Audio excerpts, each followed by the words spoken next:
Beware, coward. Hello and welcome to Second Chance Cinema. This week it's Hammer time. We're going to look at one of the last great Hammer horror films, Captain Kronos, Vampire Hunter.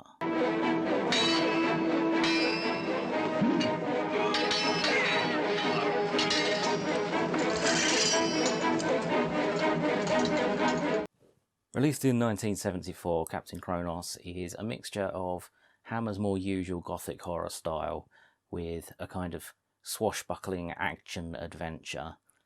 Like I say, it was one of the last great Hammer horrors, or one of the last Hammer horrors full stop.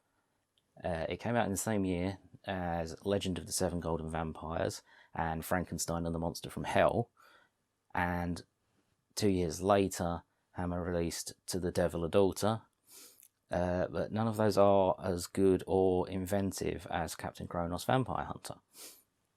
Legend of the Seven Golden Vampires does score bonus points as it's a co-production with the Shaw Brothers, and it introduces some martial arts elements, although not as well done as they would be if they were a purely martial arts film.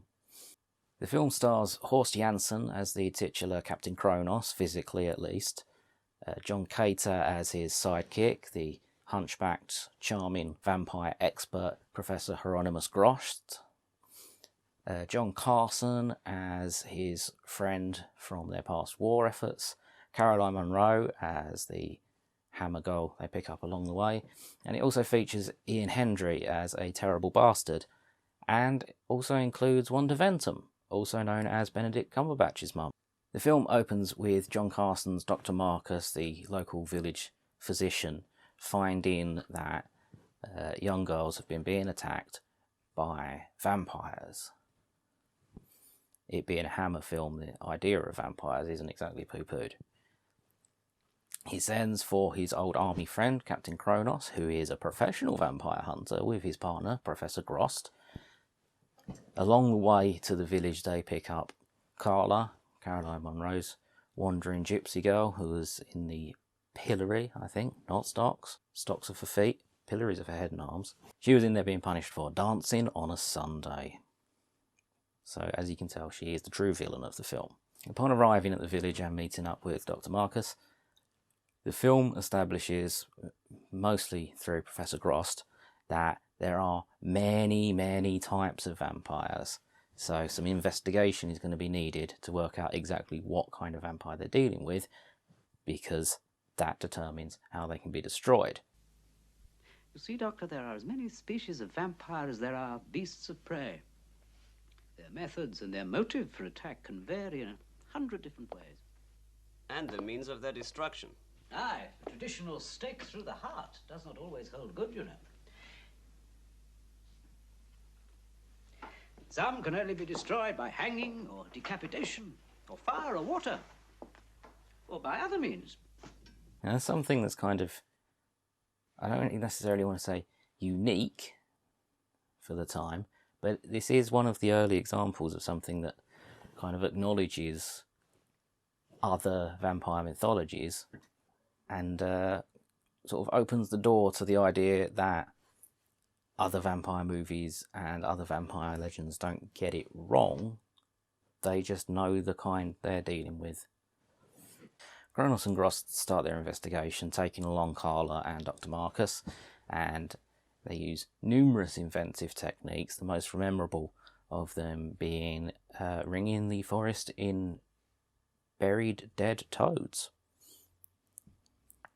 During the course of the investigation, we're also introduced to the Durwoods. They're the local wealthy landowner type family with whom Dr. Marcus has a somewhat rocky relationship. He treated the father, Count or Baron Durwood, I forget what his actual rank is, of plague 7 years ago, but Lady Durwood apparently blames him for her husband's death, even though it was the plague and it was rampant. We see very little of Lady Durwood, though. We see more of her children, Paul and Sarah, who are... They kind of seem like those weird siblings that really wish they were twins, even though they're not. Paul is slightly camp, whereas Sarah is pretty but kind of boyish and cuts her hair short and wears men's clothes. It's also later implied that she might fancy Carla.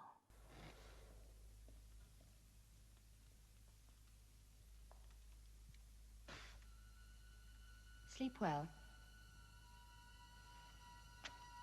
We're also, during the course of the investigation, introduced to Ian Hendry as the local tough guy, villain for hire, Kero. It's not actually much more than a cameo, but it is very memorable. Ian Hendry is great at playing horrible, horrible bastards. And he does a great job here. He's got a fantastic voice for it. You're not laughing. Laugh. Please, Carol. Laugh, I'm telling you. After Kero is introduced and then swiftly dispatched, we get more vampire attacks. They've been continuing throughout the film. The only clues being victims dying with blood on their lips and having been drained of youth. It is commonly supposed that a vampire attacks in only one way, by biting the neck and draining the victim of blood. But that's true. The girls you spoke of, they were not drained of blood, but of youth, of life itself. The investigation comes to a head when Dr. Marcus himself is attacked by one of the vampires, but rather than draining him of his youth, because he's getting on a bit, he's actually becomes a vampire himself, which he discovers when he goes to shave one morning and realises, hang on, I'm 20 years younger. He begs Kronos and Grost to kill him and spare him the agony of living forever as a demonic creature of the night or something. In a nicely creative scene, Grost and Kronos have to run through the known ways of killing vampires and see which one works. They try killing him with a stake. That doesn't work. They try hanging him. No deal. Eventually they decide to try setting him on fire, but it's then that he's accidentally stabbed with a steel cross.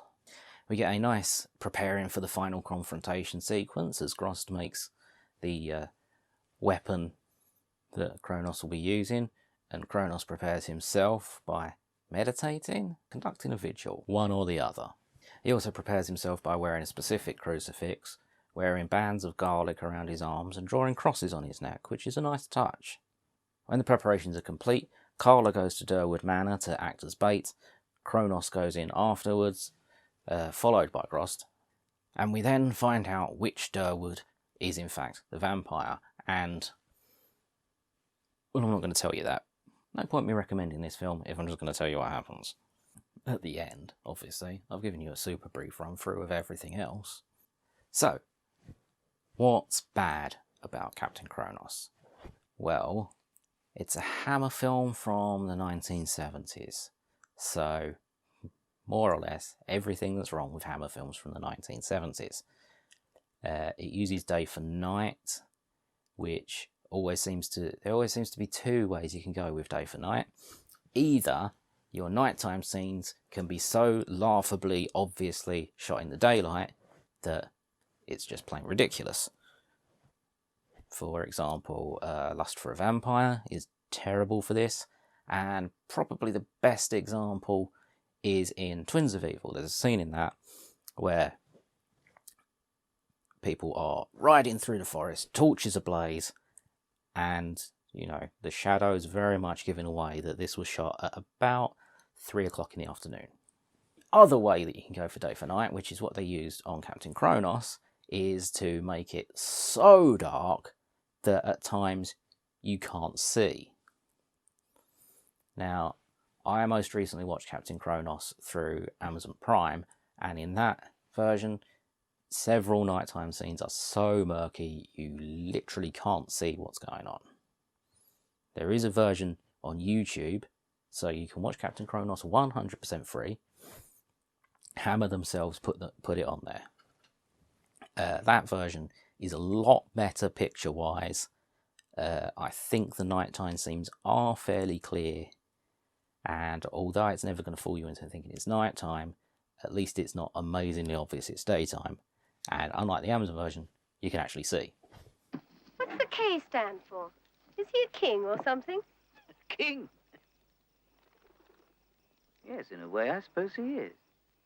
The score for Captain Kronos is not bad, but there are places where it noticeably doesn't really fit the action, which is a thing that you do tend to get quite a lot in sort of 60s and 70s horror films, Hammer films particularly. But at least when it's good, the music is good. There's also just generally the fact that, while it's not inherently bad that it's obviously a film from the 70s, it is obviously a film from the 70s. There are some odd choices. The pre-kiss close-up of mouths is something that is a problem in Captain Kronos. Also, there was a brief obsession in Hammer films especially of, before the vampire attacks, go to a POV shot of the vampire as it closes in on its victim. These shots are always terrible. There are 3 or 4 of them in Captain Kronos. That's pretty much all that's noticeably bad with Captain Kronos Vampire Hunter. There is one fairly big oddity. It's not a massive point, but if you've seen the film, you cannot not notice. It's impossible.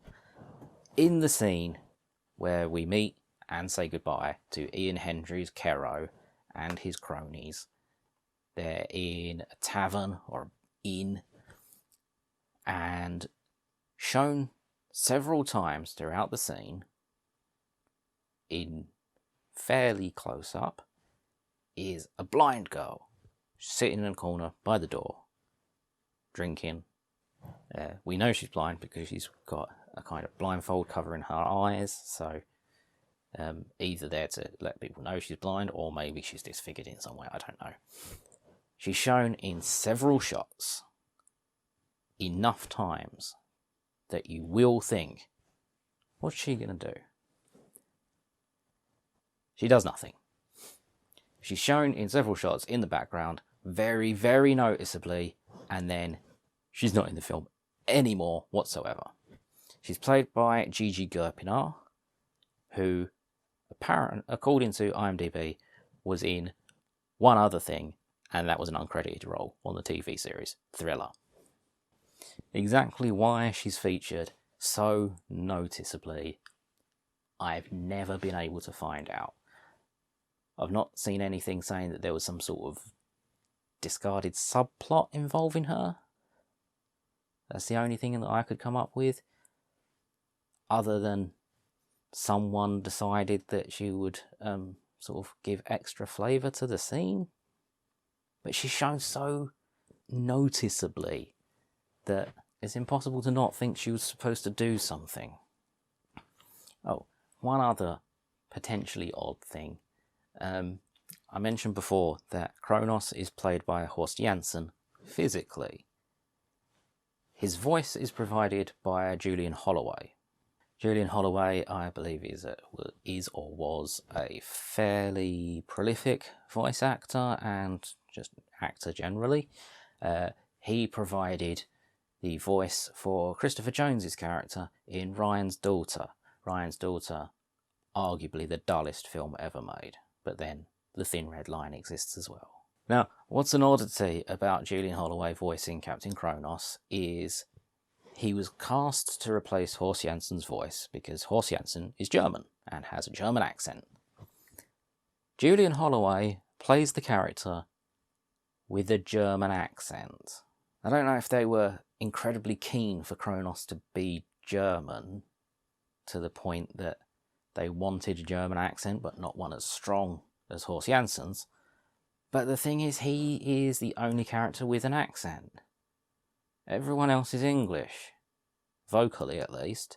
The local family of note being called Durwood sort of suggests that maybe this is set in England, but at the same time, Kronos was a captain in the Imperial Guard, which makes it sound very not England. And just generally, it has the traditional Hammer feel of, if it's not specifically set in London, it feels like it's in somewhere vaguely Germany, Hungario-Transylvania. So, that's what's bad and what's a bit odd about the film. What's good about it? Well, lots. Firstly, as I mentioned before, there's a YouTube version of it uploaded by Hammer, so you can watch it absolutely free, and it's a good quality version. Unlike the Amazon Prime version, which I believe is included with Prime, so if you pay for Prime already, then technically it'd be free, but not as good as the YouTube version.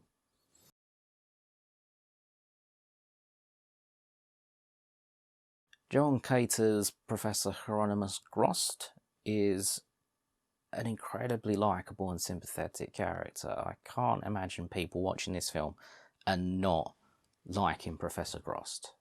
So in terms of his role, he's something of a cross between Q and Giles from Buffy.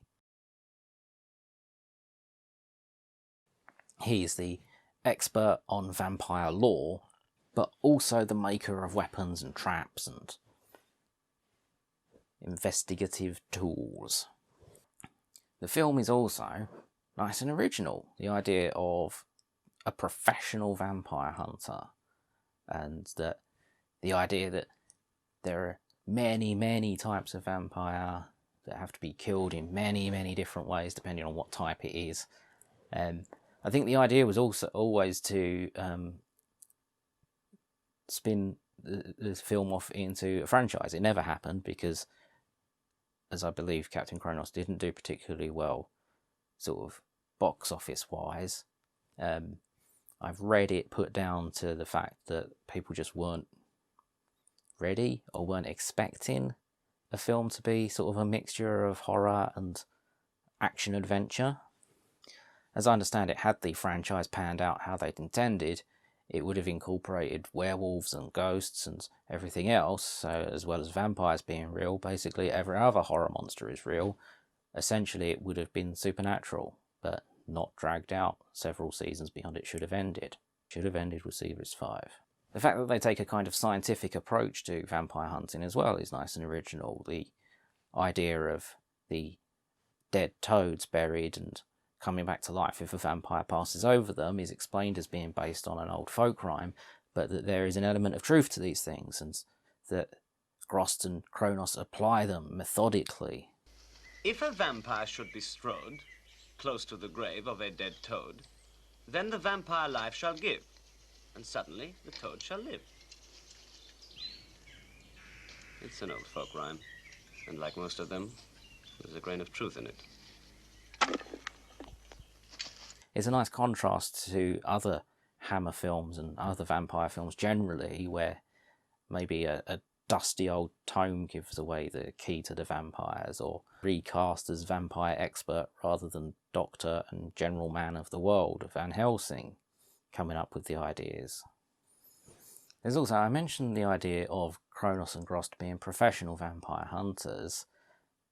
Kronos is basically a witcher. I mean, he may not have gone through the trial of the grasses, but has Andrei Sapkowski seen this film? There's so many elements of Kronos and his methods that fit with the idea of witchers, at least in the video game series. I've only read the first 2 books, but it seems to fit with them as well. The idea of investigation of monsters, the idea of preparation before fighting them, of not rushing in, but kind of planning out how to give yourself the best advantage, is all stuff that's featured in the Witcher games and, from what I've read of them, the books. So, you know, if you like that kind of thing, then Captain Kronos has got it. I mentioned before about some of the very 1970s elements of the film, the weird close-ups of lips and the always horrible monsters POV shot. There are some very nice shots in Captain Kronos. Most notable example being one where we kind of follow the vampire as it's stalking someone, and the camera lingers on some flowers, and as the vampire crosses past it and obscures them from view, when they're visible again, all the flowers have died. That's the kind of thing that you could do a lot more slickly. You could even show them dying nowadays. But the way it's done, it works. There's also a very nice shot just before one of the victims is attacked in a church, because in the realm of Captain Kronos, religious iconography doesn't necessarily hold vampires at bay. It'll probably only work for the truly devout, which is a nice touch, explaining why it works in some stories and not in others. There's a very nice shot where a big looming shadow of a cross on a wall suddenly, or not even suddenly, slowly changes and reveals that essentially it was a vampire standing there all along. It sounds ridiculous to explain, but it is a very nice shot. Captain Kronos Vampire Hunter didn't do especially well when it first came out. As I said before, I've read a number of places that have theorised that was because audiences weren't ready or weren't expecting a mixture of horror and action. But it still holds up well enough today. I'm not often one to advocate for remakes as well, but Captain Kronos Vampire Hunter is the kind of film that, if it was done just right, would be a great film to remake. I wouldn't change anything radically about the story. I wouldn't change anything radically about even the way it's filmed. Maybe you could put a touch more of the action in. But generally, I think a faithful remake could be really good. Also, Horst Janssen looks a tiny bit like Mads Mikkelsen. That's something to think about. So, to sum up, Captain Kronos Vampire Hunter, it's a little dated in places, but it still holds up very well today. It's nice and original. It's a lot of fun. Watch it for dashing Horst Janssen, charming Professor Grost, the dastardly bastardry of Ian Hendry, Caroline Munro's very shiny hair, originality in a vampire film, and generally what Van Helsing could have been if it was any good. Captain Kronos Vampire Hunter. ColonelXB says, give it a chance.